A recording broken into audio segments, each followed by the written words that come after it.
Okay. నమస్తే అండి. Welcome to Harshitha academy. So, ఈరోజు మనము ఈ వీడియోలో 7th క్లాసు జనరల్ సైన్స్‌లోని 13వ యూనిట్ అయినటువంటి విత్తనాల వ్యాప్తి లేదా విత్తనాల ప్రయాణం అనేటువంటి టాపిక్ గురించి మనం ఈ వీడియోలో డిస్కస్ చేసుకుందాం. సో, ఆల్రెడీ మనము 12th యూనిట్ అయినటువంటి మొక్కలలో ప్రత్యుత్పత్తి అనేటువంటి పాఠం గురించి నేర్చుకున్నాము. మరి ఆ పాఠంలో ఫలదీకరణ ఫలితంగా ఫలదీకరణ అంటే ఏంటి అనే దాని గురించి నేర్చుకున్నాము. ఈ ఫలదీకరణ అనేది జరగటం వల్ల అండకోశం అండకోశం అనేది ఫలంగా మారుతుందని, మరియు ఈ అండాలు అనేవి విత్తనాలుగా మారుతాయి అని తెలుసుకోవడం జరిగింది. మరి ఈ విత్తనాలు మొలకెత్తి వాటి నుంచి కొత్త మొక్కలు అనేవి ఏర్పడతాయి అని నేర్చుకోవడం జరిగింది. మరి ఈ విధంగా ఏర్పడినటువంటి విత్తనాలు అనేవి ప్రయాణం చేయాలి. ఏ విధంగా ప్రయాణం చేస్తున్నాయి, ప్రయాణం చేయడానికి కారణాలు ఏంటి, మరి విత్తనాలు ఎందుకు వ్యాప్తి చెందాలి, ఎందుకు ప్రయాణం చేయాలి అనే దాని గురించి మనం ఈ వీడియోలో డిస్కస్ చేసుకుందాం. సో, ముందుగా అసలు ఈ విత్తనాలు ఎందుకు వ్యాప్తి చెందాలి, విత్తనాల వ్యాప్తి అనేది ఎందుకు చెందాలి. సో, మనకు కావాల్సినటువంటి మొక్కలు ఏవైతే ఉన్నాయో వాటిని మనము విత్తనాలు వేసి వాటిని నాటుకోవడం జరుగుతుంది. కానీ మనకు అవసరం లేనటువంటి మరియు రకరకాలైనటువంటి మొక్కలు మనం మన చుట్టూ ఉన్నటువంటి పరిసరాల్లో గమనిస్తూ ఉంటాం. మరి వాటిని ఎవరు నాటుతుంటారు, అవి అక్కడికి ఎలా వచ్చాయి అనే దాని గురించి మనం ఇప్పుడు డిస్కస్ చేసుకుందాం. అసలు విత్తనాలు ఎందుకు వ్యాప్తి చెందాలి. ఒక మొక్క నుంచి ఏర్పడినటువంటి విత్తనాలన్నీ కూడా ఒకే స్థలంలో అదే స్థలంలో పడినట్లయితే ఆ మొక్కలకు కావాల్సినటువంటి స్థలం అనేది సరిపోదు. ఆ చుట్టూ ఉన్నటువంటి మొక్కల నుంచి ఏర్పడిన విత్తనాలు అదే స్థలంలో పడి అక్కడనే మొలకెత్తినట్లయితే అక్కడ వాటికి కావాల్సినటువంటి స్థలం అనేది సరిపోదు. మరియు వాటికి కావాల్సినటువంటి ఆ మొక్కలు పెరగడానికి కావాల్సినటువంటి తగినంత సూర్యరశ్మి అనేది అందదు, మరియు తగినంత నీరు అనేది లభించదు. వీటితో పాటు పోషకాలు అనేవి కూడా సరిగా లభించవు. ఈ విధంగా వాటికి తగినంత సూర్యరశ్మి, నీరు మరియు పోషకాలు అనేవి అందకపోవటం వల్ల అక్కడ మొక్కలు అనేవి జీవించడానికి అనుకూలంగా ఉండదు. కాబట్టి ఇక్కడ ఆ మొక్కల నుంచి ఏర్పడినటువంటి విత్తనాలన్నీ కూడా వేరొక ప్రదేశానికి వ్యాప్తి చెందడం జరుగుతుంది, ప్రయాణించడం జరుగుతుంది. సో, అక్కడ ప్రయాణించిన తర్వాత అక్కడ వాటికి అనుకూలంగా పరిస్థితులు ఏర్పడినప్పుడు అవి మొలకెత్తి అక్కడి నుంచి అవి మొక్కలుగా ఎదగటం జరుగుతుంది. సో, అందువల్ల మనకి విత్తనాలు అనేవి ఒక చోట నుంచి ఇంకో చోటకు ప్రయాణం చేస్తూ ఉంటాయి. సరే, మరి ఇక్కడ ఉన్నటువంటి విత్తనాలన్నీ కూడా ఒకే విధమైనటువంటి మొక్కల నుంచి వచ్చినటువంటి అన్ని రకాల మొక్కల నుంచి వచ్చినటువంటి విత్తనాలన్నీ కూడా ఒకే విధమైన లక్షణాలు కలిగి ఉంటాయి అంటే ఉండవు. ఒక్కొక్క మొక్కకు సంబంధించిన విత్తనాలు అనేవి ఒక్కొక్క లక్షణాలను కలిగి ఉండటం జరుగుతుంది. కొన్ని విత్తనాలు అనేవి తేలికగా ఉండటం జరుగుతుంది, అంటే బరువు తక్కువగా ఉండటం జరుగుతుంది. కొన్ని విత్తనాలు బరువుగా ఉంటాయి. కొన్ని విత్తనాలు గుండ్రంగా కనిపిస్తూ ఉంటాయి, మరియు కొన్ని విత్తనాలు చదునుగా ఉంటాయి. కొన్ని విత్తనాలు మనం గమనించినట్లయితే ఆ విత్తనాల పైన వెంట్రుకలు, మరియు కొన్ని విత్తనాలు ముళ్ళు, వాటిపైన విత్తనాల పైన ముళ్ళు కలిగి ఉండటం జరుగుతుంది. కొన్ని విత్తనాల చుట్టూ తెల్లని పీచు లాంటివి కలిగి ఉండటం జరుగుతుంది. సో, ఇవన్నీ కూడా కొన్ని విత్తనాలు అనేవి ఈ విధ లక్షణాలు కలిగి ఉంటాయి. ఒక్కొక్క మొక్క నుంచి వచ్చినటువంటి విత్తనము ఇక్కడ మనం చెప్పినటువంటి లక్షణాలు 1 లేదా 2, 3 లక్షణాలు కూడా కలిగి ఉండేదానికి అవకాశం అనేది ఉంటుంది. సో, ఈ విధంగా ఈ విత్తనాలు అనేవి వివిధ లక్షణాలను కలిగి ఉండటం వల్ల అవి ఈజీగా ఒక ప్రదేశం నుంచి ఇంకొక ప్రదేశానికి వ్యాప్తి చెందడానికి అనుకూలంగా ఉండటం జరుగుతుంది. సో, ఇప్పుడు ఈ విత్తనాలు ఒక చోట నుంచి ఇంకో చోటకు ప్రయాణం చేయడానికి కారకాలు ఏమైనా ఉన్నాయా, లేదా విత్తనాలు అవే సొంతంగా ఒక ప్రదేశం నుంచి ఇంకో ప్రదేశానికి ప్రయాణం చేయగలుగుతున్నాయా అనే దాన్ని మనం పరిశీలించినట్లయితే విత్తనాలన్నీ కూడా ఒక చోట నుంచి ఇంకో చోటకి ప్రయాణించాలంటే మధ్య వాటికి కొన్ని కారకాలు అనేవి సహాయపడతాయి. ఓకే, వాటి విత్తనాలు వ్యాప్తి చెందడానికి కావలసినటువంటి కారకాల్లో ముఖ్యంగా గాలి, ఓకే, విత్తనాలు వ్యాప్తి చెందడానికి ఉపయోగపడే లేదా తోడ్పడే కారకాల్లో ముఖ్యంగా గాలి, నీరు, ఓకే, కొన్ని రకాలైన విత్తనాలు గాలి ద్వారా ఒక ప్రదేశం నుంచి ఇంకో ప్రదేశానికి వ్యాప్తి చెందడం జరుగుతుంది. కొన్ని రకాలైనటువంటి విత్తనాలు నీటి ద్వారా ఒక ప్రదేశం నుంచి ఇంకో ప్రదేశానికి ప్రయాణం చేయడం జరుగుతుంది. కొన్ని రకాలైనటువంటి విత్తనాలు పక్షుల ద్వారా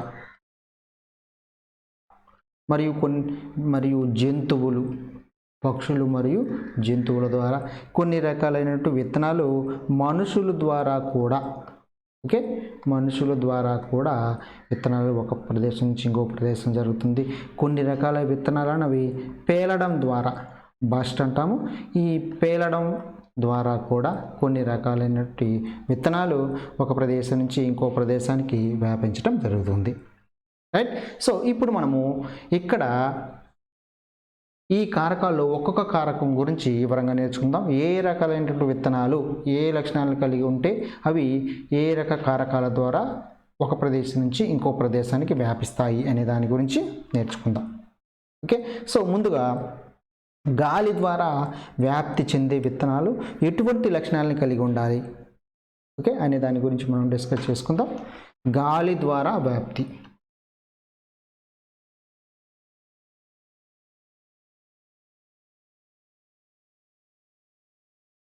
నెక్స్ట్, ఓకే, ఇప్పుడు మనము గాలి ద్వారా వ్యాప్తి చెందే విత్తనాలు ఏవైనా సరే అవి నిర్దిష్టంగా కొన్ని ముఖ్యమైన లక్షణాలను కలిగి ఉండాలి. ఆ లక్షణాలు కలిగి ఉంటేనే ఆ విత్తనాలు అనేవి గాలి ద్వారా వ్యాప్తి చెందుతాయి. ఓకే, ముఖ్యంగా అక్కడ గాలి ద్వారా వ్యాప్తి చెందేటువంటి విత్తనాలు ఏ లక్షణాలు కలిగి ఉండాలంటే తేలికగా ఉండాలండి, బరువు తక్కువగా తేలికగా ఉండాలి, ఓకే, చిన్నవిగా ఉండాలి, తేలికగా ఉండాలి, మరియు ఆ విత్తనాలకు రెక్కలు, ఓకే, వెంట్రుకలు లేదా ఈకలు, సో ఇటువంటి లక్షణాలు కలిగి ఉండే విత్తనాలు ఏవైనా సరే ఈజీగా గాలి ద్వారా వ్యాప్తి చెందడానికి అనుకూలంగా ఉంటాయి. ఓకేనా, సో ఇటువంటి లక్షణాలు కలిగి ఉంటేనే అవి గాలి ద్వారా వ్యాప్తి చెంది ఉంటాయి. కొన్ని రకాలైన విత్తనాలు మనం గమనించినట్లయితే గిరగిరగా గాలిలో తిరుగుతూ మనకి ఒక ప్రదేశం నుంచి ఇంకో ప్రదేశానికి వ్యాపించడం జరుగుతుంది, తెల్లగా మనకి కనిపిస్తూ ఉంటాయి. సో జిల్లేడు మొక్కలో ఉన్నటువంటి విత్తనాలు గమనించినట్లయితే మనకి ఆ విధంగా మనకి గాలి ద్వారా వ్యాప్తి చెందడం జరుగుతుంది. జిల్లేడు మొక్కలో ఉన్నటువంటి విత్తనాలు, ఆ విత్తనం పైన మనకి తెల్లని ఒక పత్తిలాగా తెల్లగా ఉన్నటువంటి బూజుల్లాగా ఉన్నటువంటి నిర్మాణాలు మనకు కనిపిస్తుంటాయి, వెంట్రుకలు లాంటి నిర్మాణాలు. సో వాటి ద్వారా అవి గాలిలో ఈజీగా ఎంత దూరమైనా ప్రయాణం చేస్తూ ఉండటం జరుగుతుంది. మరి కొన్ని రకాల మొక్కలు చూసుకుంటే ఆర్కిడ్ మొక్కల విత్తనాలు మనం గమనించినట్లయితే ఈ ఆర్కిడ్ మొక్కల యొక్క విత్తనాలు అనేవి గాలితో నిండిన సంచులు వంటి నిర్మాణాలను కలిగి ఉండటం జరుగుతుంది. ఆర్కిడ్ మొక్కల విత్తనాలకు గమనించినట్లయితే గాలితో నిండినటువంటి సంచులు వంటివి కలిగి ఉండటం జరుగుతుంది. అందువల్ల ఇవి గాలితో నిండి ఉండటం వల్ల బరువు తక్కువగా తేలిగ్గా ఉంటాయి కాబట్టి అవి గాలి ద్వారా వ్యాప్తి చెందడం జరుగుతుంది. కాబట్టి జిల్లేడు, ఆర్కిడ్ మొక్కల యొక్క విత్తనాలు ఇవన్నీ కూడా మనకి గాలి ద్వారా వ్యాప్తి చెందటం జరుగుతుంది.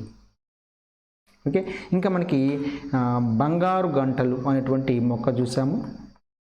బంగారు గంటలు, ఈ బంగారు గంటల యొక్క మొక్కల విత్తనాలకు రెక్కల్లాంటి నిర్మాణాలు కనిపించడం జరుగుతుంది.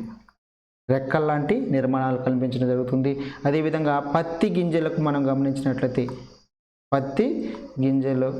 ఈ పత్తి గింజలు మనం గమనించినట్లయితే వెంట్రుకల లాంటి నిర్మాణాలు అనేవి కనిపిస్తూ ఉంటాయి తెల్లగా. సో వీటి వల్ల ఈ రెక్కలు మరియు వెంట్రుకలు అనేవి కలిగి ఉండటం వల్ల ఇవి గాలి ద్వారా వ్యాప్తి చెందటం జరుగుతుంది. ఓకేనా, సో నెక్స్ట్ మనకి నీటి ద్వారా వ్యాప్తి చెందేటువంటి విత్తనాలు. నీటి ద్వారా వ్యాప్తి చెందే సో ముందుగా నీటి ద్వారా వ్యాప్తి చెందే విత్తనాలకు ఎటువంటి లక్షణాలు కలిగి ఉండాలి? మరి నీటి ద్వారా వ్యాప్తి చెందే విత్తనాలకు ఎప్పుడైనా సరే సాధారణంగా ఇవి కూడా మనకి తేలికగా లేదా బరువు తక్కువగా కనిపించడం జరుగుతుంది. మరియు వీటి యొక్క విత్తనం యొక్క బాహ్య కవచంలో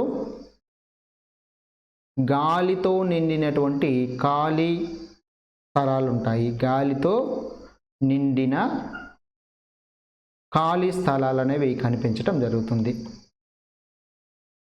సో ఈ విధంగా మనకి విత్తనంగానే ఉన్నట్టయితే ఆ విత్తనం యొక్క బాహ్య కవచం ఏదైతే ఉందో ఈ బాహ్య కవచం అంతా కూడా ఇదంతా కూడా గాలితో నిండి ఉండటం జరుగుతుంది. సో ఈ విధంగా అది తేలిగ్గా బాహ్య కవచంలో గాలితో ఉండినటువంటి స్థలాలు కలిగి ఉన్నట్లయితే అవి నీటి ద్వారా మనకి ఈజీగా వ్యాప్తి చెందటం జరుగుతుంది. మరికొన్ని రకాలైన విత్తనాలు మనం గమనించినట్లయితే పీచుతో కప్పబడినటువంటి లక్షణాలు కనిపించడం జరుగుతుంది. విత్తనం చుట్టూ ఏముంటుంది? పీచుతో కప్పబడి ఉండటం జరుగుతుంది. ఓకే, మరియు ఆ పీచు మధ్య ఉన్నటువంటి ఖాళీ అంతా కూడా గాలితోటి నిండి ఉండటం జరుగుతుంది.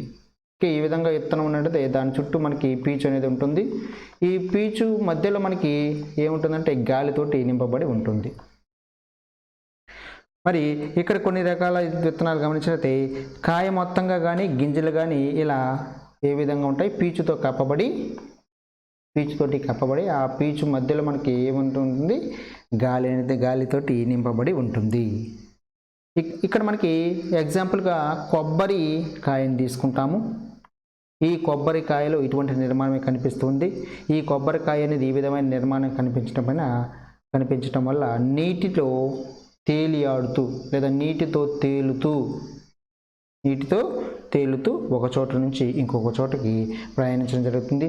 ఎక్కడైతే అది నేలను చేరుతుందో ఆ కొబ్బరికాయ నేలను చేరిన ప్రదేశంలో అది మొలకెత్తి అక్కడ కొబ్బరి చెట్టు అనేది రావటం జరుగుతుంది. అందుకని మనకి సముద్ర తీర ప్రాంతం ఎక్కడైతే ఉందో ఈ సముద్ర తీర ప్రాంతంలో మనకి తీరం వెంబడి ఉన్నటువంటి ప్రదేశంలో ఈ కొబ్బరి చెట్లు అనేవి ఎక్కువగా కనిపించడం జరుగుతుంది సాధారణంగా. ఓకేనా? మరి ఇంకొన్ని రకాల విత్తనాలు మనం గమనించినట్లయితే బరువైనటువంటి విత్తనాలు అనేవి ఉంటాయి. ఈ బరువైనటువంటి విత్తనాలు ఏమవుతున్నాయంటే నీటి యొక్క అడుగు భాగానికి చేరిపోవడం జరుగుతుంది. విత్తనాలు అనేవి బరువుగా ఉండటం వల్ల నీటి అడుగు భాగానికి చేరుతాయి. నీటి అడుగు భాగానికి చేరిపోయి నీటి ప్రవాహంతో పాటు అవి కొట్టుకొని పోయి ఎక్కడో చోట మనకి ఆ నేల అనేది రావటం జరుగుతుందో ఆ ప్రదేశంలో అవి మొలకెత్తి మొక్కలను ఏర్పరచడం జరుగుతుంది. మరి దీనికి ఉదాహరణగా తామర విత్తనాలు అనేవి ఈ విధంగా బరువును కలిగి ఉండి నీటి ప్రవాహం ద్వారా కొట్టుకుపోయి ఒక ప్రదేశం నుంచి ఇంకో ప్రదేశానికి వ్యాప్తి చెంది అక్కడ అవి మొక్కలుగా ఏర్పడటం జరుగుతుంది. రైట్? సో నెక్స్ట్ మనకి ఇక్కడ చూసుకున్నట్లయితే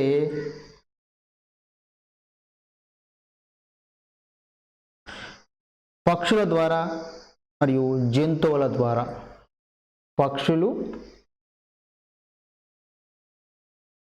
జంతువుల ద్వారా ఏ రకాల మొక్కలు వ్యాప్తి చెందుతాయి?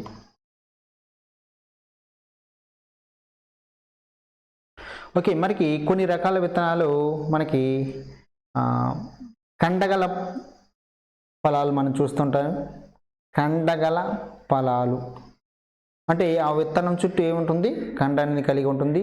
మరి ఆ కండగల ఫలాలు ఏవైతే ఉన్నాయో వాటిని ఈ పక్షులు అనేవి తినటం జరుగుతుంది. ఈ పక్షులు తినేసి ఆ కండగల ఫలాలను తర్వాత విత్తనాలను విసర్జించటం జరుగుతుంది. ఓకే, ఖండను మాత్రం అవి ఉపయోగించుకొని మరియు మిగిలినటువంటి విత్తనాలను విసర్జించడం జరుగుతుంది. ఈ పక్షులు విసర్జితాల వల్ల కొన్ని రకాలైన విత్తనాలు ఒక ప్రదేశం నుంచి ఇంకో ప్రదేశంకు వ్యాప్తి చెందడం జరుగుతుంది. ముఖ్యంగా మనకి ఈ కాకులు కానీ ఇవి చూసినట్టయితే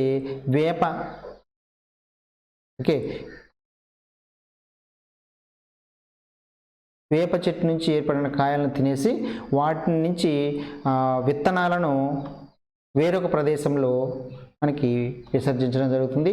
ఆ విసర్జించిన ప్రదేశంలో విత్తనాలకు కావలసినటువంటి అనుకూలాలు వచ్చినప్పుడు ఆ విత్తనాలు అక్కడ మొలకెత్తి అక్కడ నుంచి అవి మొక్కలుగా ఏర్పడటం జరుగుతుంది. అదేవిధంగా మనకి పాత పాడుబడినటువంటి గోడల వెంబడి కూడా మనకి కొన్ని రకాల మరి చెట్లు ఇవన్నీ మనకి పెరుగుతూ ఉంటాయి.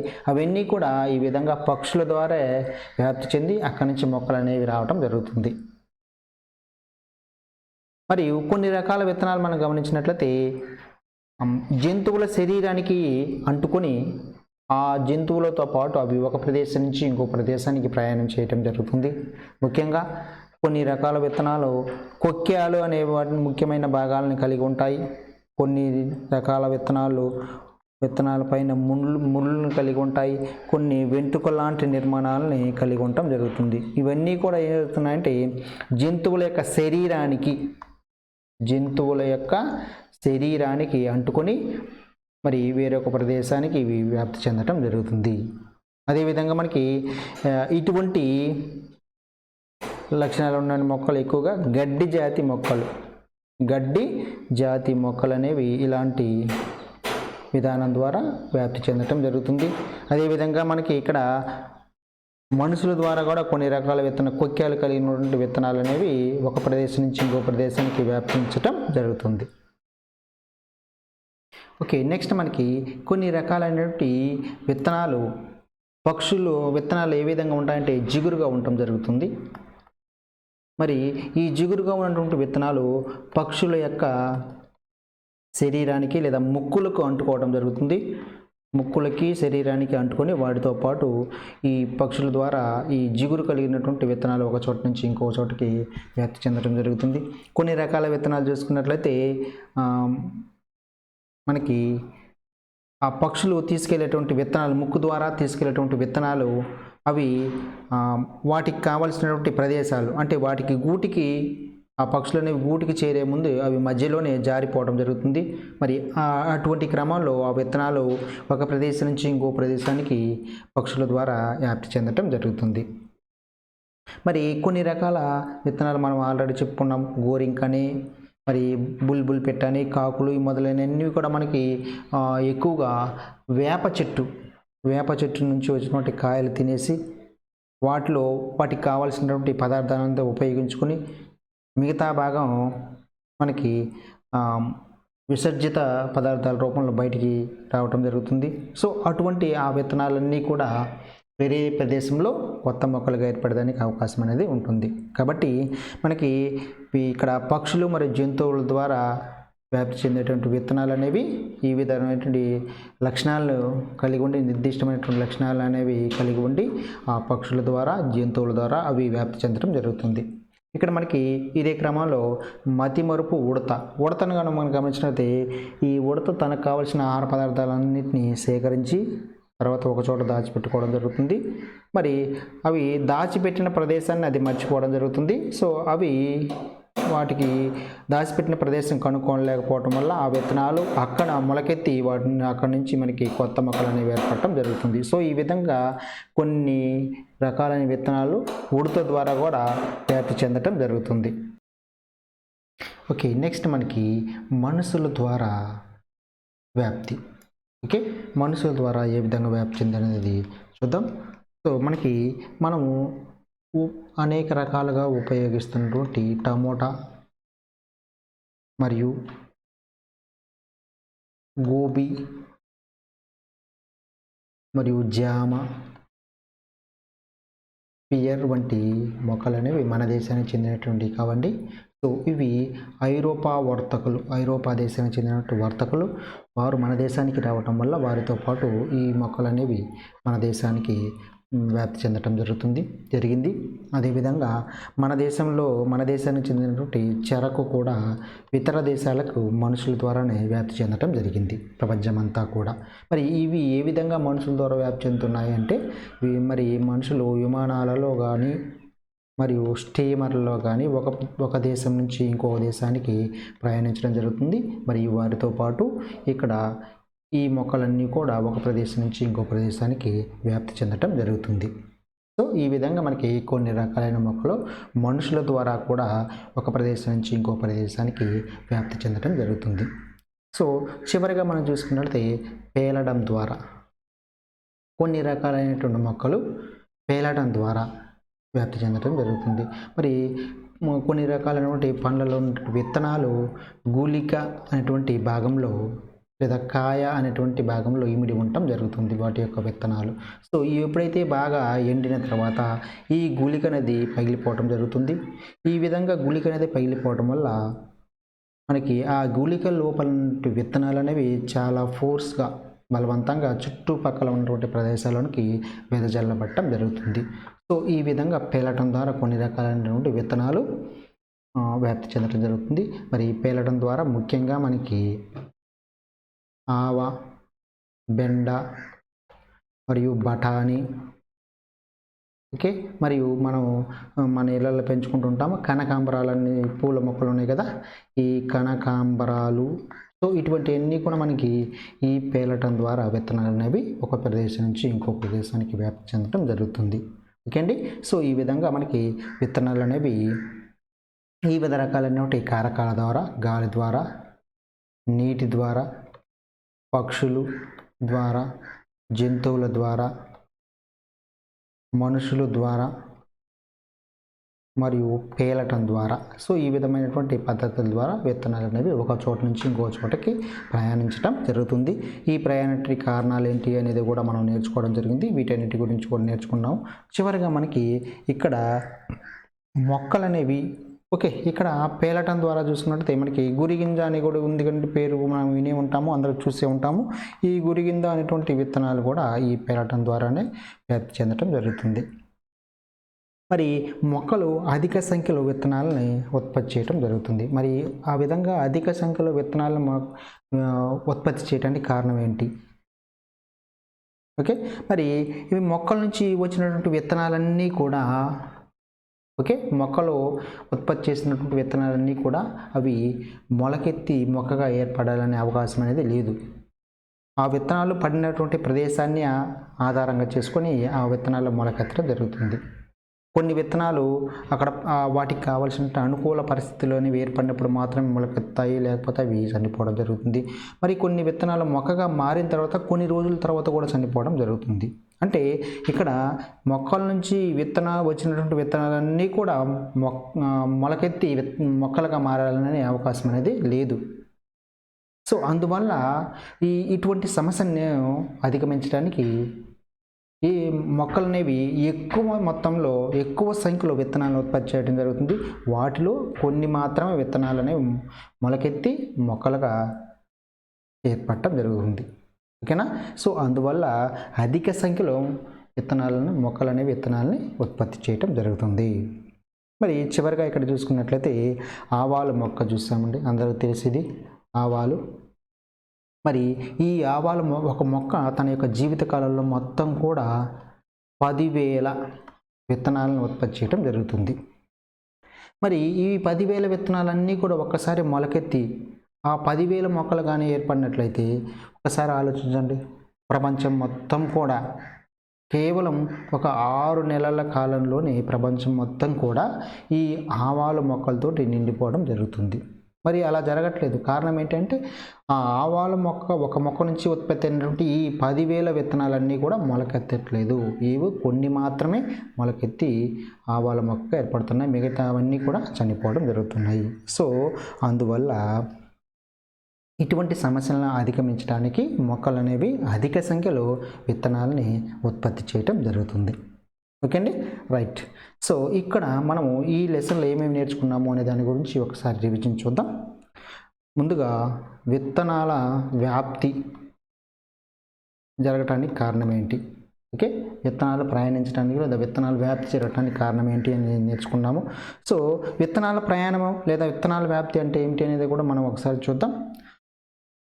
ఓకే, ఇక్కడ విత్తనాలు అనుకూలమైనటువంటి ప్రదేశంలో పెరగటానికి, ఓకే, విత్తనాలు అనేవి వాటికి అనుకూలమైనటువంటి ప్రదేశంలో పెరగడానికి అవి ఒక చోట నుంచి ఇంకొక చోటకి ప్రయాణించడం జరుగుతుంది లేదా తరలిపోవడం జరుగుతుంది.